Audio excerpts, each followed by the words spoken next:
மன்னர் பரம்பரையை உருவாக்க தமிழகம் இனி ஒருபோதும் இடம் தராது. பிறப்பால் அனைவரும் சமம் என்கின்ற கருத்தியலை அம்பேத்கர் உருவாக்கியதை போல இங்க பிறப்பால் ஒரு முதலமைச்சர் உருவாக்கப்படக்கூடாது. ஒட்டுமொத்த சினிமா துறையையும் அரசியல் மூலியமாக லாபம் செய்து கொண்டிருக்கிறார்கள். அம்பேத்கருடைய கனவு, அந்த அம்பேத்கருடைய கனவை தமிழகத்தில் நிறைவேற்றிய எழுச்சி தமிழர் அண்ணன் திருமாவர்களுடைய கனவு எப்பொழுதும் கூறுவார், மேடையில் அவர் இல்லை, ஆனால் அவருடைய மனசாட்சி இங்குதான் இருக்கிறது என்பது எனக்கு தெரியும். கால சூழ்நிலைகள் தலித் மக்களுடைய விலங்குகளை உடைக்கும். அதற்கான நேரம் கூடிய விரைவில் வரும். சுய சிந்தனை கொண்டவர்கள் தான் மனிதர்கள். ஆம், நாமும் மனிதர்கள். மன்னர் பரம்பரையை உருவாக்க தமிழகம் இனி ஒருபோதும் இடம் தராது. மன்னராட்சி ஒழிக்கப்பட்டது. மன்னர் பரம்பரையை ஒழிப்பதற்கு இன்றைக்கு புரட்சியாளர் அம்பேத்கருடைய சிந்தனைகள் நமக்கு தேவைப்படுகிறது. அந்த பகுப்பாய்வுடன் திருமா அண்ணனுடைய கனவு என்ன? தலித் மட்டுமே பேசிக்கொண்டிருந்த தலைவர் அம்பேத்கர் அவர்களை இன்றைக்கு தலித் அல்லாத ஒரு விஜய் அவர்கள், சகோதரர் விஜய் அவர்கள் வெளியிடுவது என்பது புரட்சியாளர் அம்பேத்கர் அவர்களுடைய, அண்ணன் திருமா அவர்களுடைய கனவு இன்று விகடன் மூலம் நிறைவேற்றப்பட்டிருக்கிறது.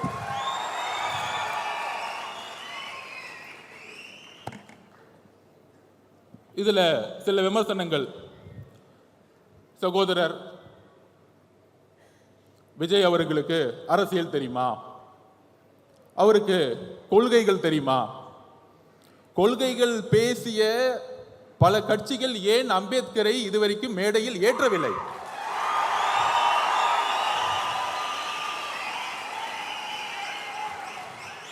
இன்றைக்கு இந்த புத்தக விழாவின் வெற்றி, நிர்வாக இயக்குனர் திரு சீனிவாசன் அவர்களுடைய வெற்றி, இன்றைக்கு விகடனுடைய வெற்றி, முதல் முறையாக அம்பேத்கருடைய நினைவு நாளை எல்லா அமைச்சர்களும் சென்று மாலையிட்டு புரட்சியாளர் அம்பேத்கர் என்று அமைச்சர்கள் கூறிக்கொண்டிருக்கிறார்கள். இதுதான் வெற்றி, எங்களுடைய வெற்றி, எங்களுடைய பிரச்சாரத்துடைய வெற்றி. அந்த பகுப்பாய்வில் அம்பேத்கர் அவர்கள் ஏன் தோல்விற்றார் என்ற கேள்வி என்னுடைய 15 வயதில் உருவாகியது. என்னுடைய தாயினுடைய இழப்பு, என்னுடைய தனிமை அரசியலை நோக்கி என்னுடைய 15 வயதிலே செல்ல வைத்தது. அதனால்தான் 3 யுத்தங்களில் தேர்தல் அரசியலை கற்றுக்கொண்டு இங்கு வந்திருக்கிறேன். எங்கிருந்து கற்றுக்கொண்டு வந்திருக்கிறேன் என்றால் எல்லாருக்கும் தெரியும். சில விமர்சனங்கள் இதற்கு பதில் சொல்வதை விட 2026 தேர்தலுக்கான பணிகள், 2026க்கான தேர்தலுக்கான பணிகள் மன்னர் ஆட்சியை ஒழிக்க வேண்டும்.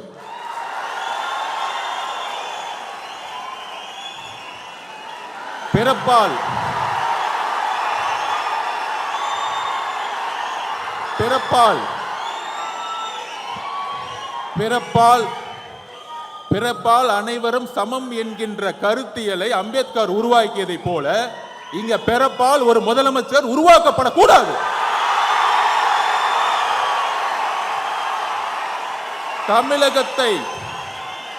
தமிழகத்தை ஆள வேண்டும் என்றால் ஒரு கருத்தியல் தலைவர் தான் ஆள வேண்டும்.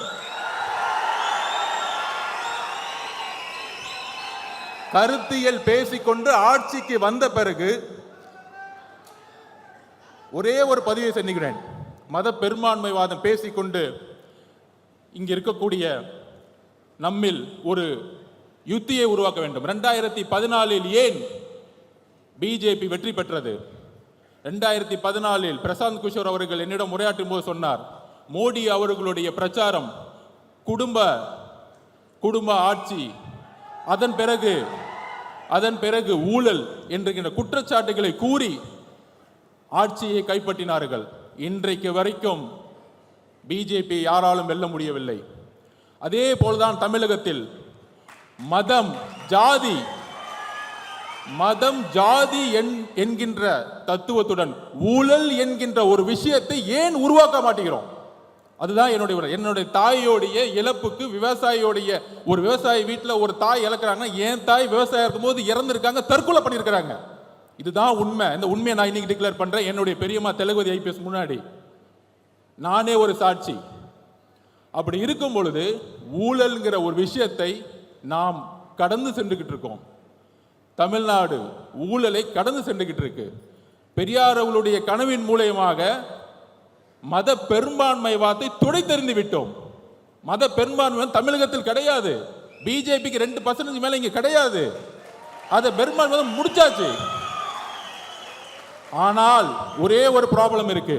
இன்றைக்கு ஹரியானாவிலும் மகாராஷ்டிராவிலும் ஜெயிச்சதுக்கான காரணம் ராமர் கோயிலை கையில் எடுத்தார்கள். இன்னைக்கு ராமர் கோயில் இன்றைக்கு கரெக்டா வந்து இந்த எலெக்ஷன்ல அகிலேஷ் யாதவால் அது நிலைநாட்ட முடியல. அகிலேஷ் யாதவ் வெற்றி பெற்று விட்டார்.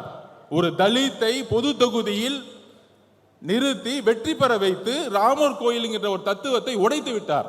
ஆனால் தமிழகத்தில் ஒரு தலித்தை பொது தொகுதியில் இன்றைய வரைக்கும் நிப்பாட்ட முடியல. இன்றைக்கு நான் தரவுகளை சொல்றேன். 2011 தரவுகளின் அடிப்படையில் 1,40,00,000 தலித்துகள் இருக்கிறார்கள்.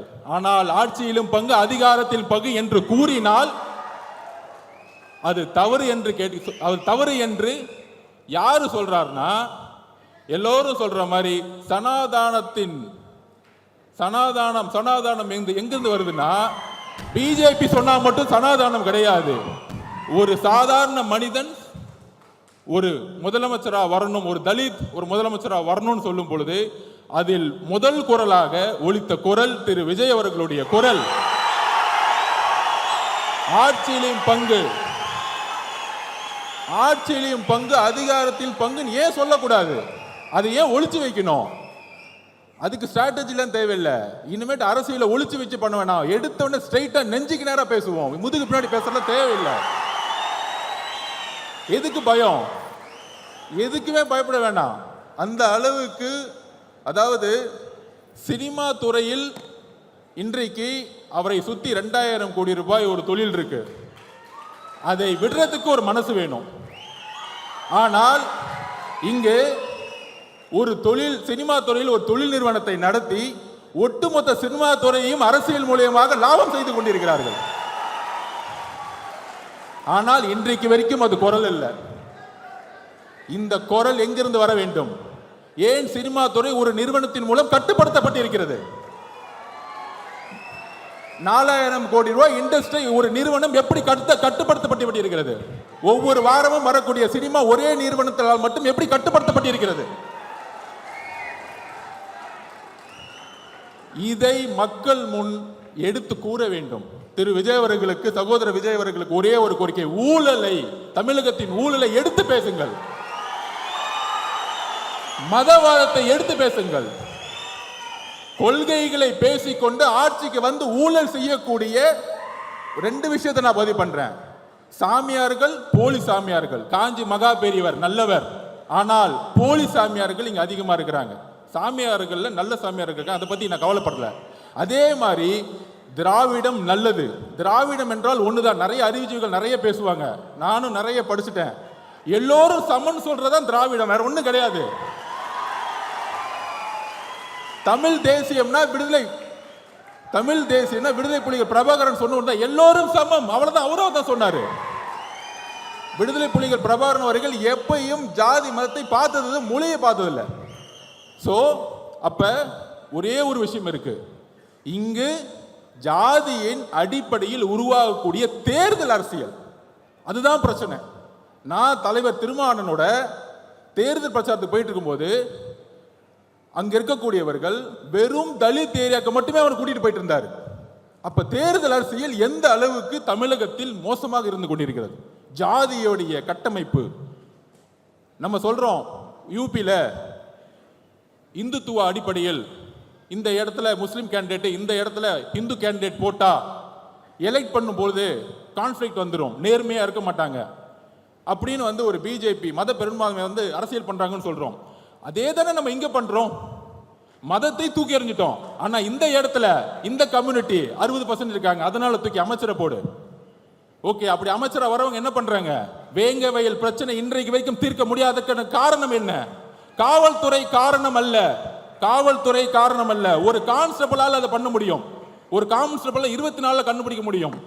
மலம் கலந்த தண்ணீர், அம்பேத்கர் அவர்கள் தண்ணீர் போராட்டத்திற்காக எப்பொழுது பிரச்சனை கையில் எடுத்தாரோ அதே மாதிரி இன்றும் 50 வருடங்கள் 75 வருடம் இந்த பிரச்சனை போயிட்டு இருக்கு. ஒரு தண்ணீர் தொட்டியில மலத்தை கலந்துருக்கிறாங்க, ஒரு வாரமா அந்த தண்ணியை குழந்தைகள் குடிச்சிட்டு இருக்காங்க. ஆனா இன்னைக்கு வரைக்கும் நம்மளால கண்டுபிடிக்க முடியல. போலீஸ் காவல்துறையினால இல்ல, ஜாதியின் அடிப்படையில் தேர்ந்தெடுக்கப்பட்ட ஒரு எம்எல்ஏ, ஒரு அமைச்சர், இதுதான் காரணம், வேற எந்த காரணமும் கிடையாது. பாதிக்கப்பட்ட மக்கள் சார்பா நான் பேசுறேன். 1,40,00,000 பேர் தலித் மக்கள் இருக்காங்க, அதுல ஆதி திராவிட மக்கள் 92 லட்சம் பேர் இருக்காங்க. ஆனா அவங்களுக்கு ஆட்சியிலும் பங்கு அதிகாரம் பங்கு கொடுன்னு கேட்டா தப்புன்னு சொல்றாங்க. 25% தான் இருக்கு உங்களுக்கு.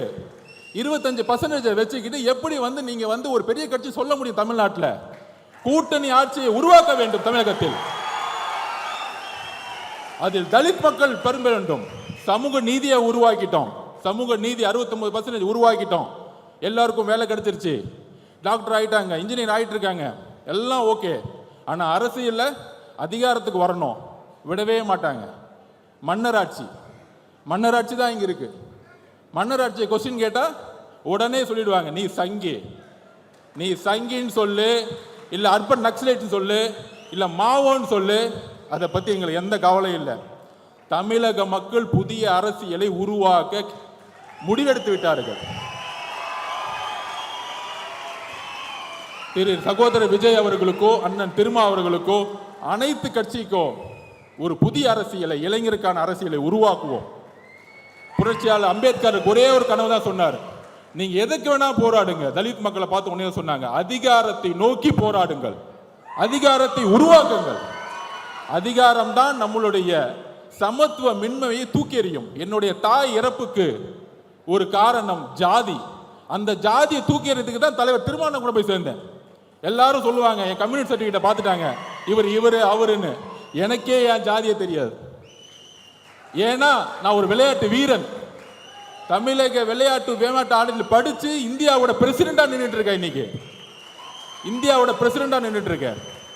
ஸோ என்னுடைய ஒரே வேண்டுகோள், ஜாதியை தீண்டாமை ஒழிப்பது முக்கியம் அல்ல, ஜாதியை அழித்தல் முக்கியம்.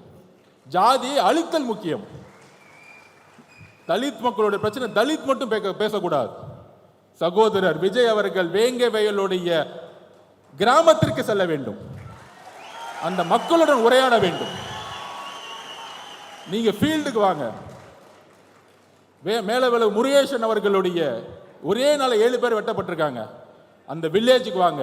உங்களுடைய பிரபலம், உங்களுடைய ஒரு வார்த்தை தமிழகத்தில் இன்றைக்கு எப்படி எல்லா அமைச்சர்களும் இந்த ஒரு புக் ரிலீஸுக்காக எல்லா அமைச்சர்களும் இன்னைக்கு ஏறி மேடையில் ஏறி அம்பேத்கருக்கு மாலை போட்டு புரட்சியாளர் அம்பேத்கர் சொன்னாங்க பாருங்க, இதுதான் உங்களுடைய வெற்றி.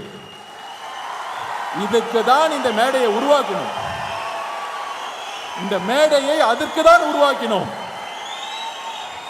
புத்தக விழாவில் அரசியல், அம்பேத்கர்னாலே அரசியல் தான். அனைவருக்குமான தலைவர் சொன்னாலே இங்க நிறைய பேருக்கு பிடிக்காது.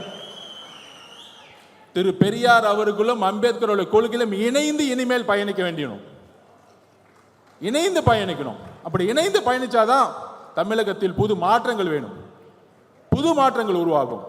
ஓடப்பனாயிருக்கும் ஏழையப்பன் உதயப்பன் ஆகிவிட்டால் ஓர் நொடிக்குள் ஓடப்பன் உயரப்பன் எல்லாம் நிலை மாறி ஒப்பப்பர் ஆகிவிடுவார். புரட்சியாளர் பாரதிதாசன் கூறியதை போல ஏழைகள் ஒன்று சேர்ந்தால் உங்களை தூக்கி எறியக்கூடிய காலம் உருவாகும். புதிய அரசியலை நோக்கி நாம் செல்லுவோம். நன்றி, வணக்கம்.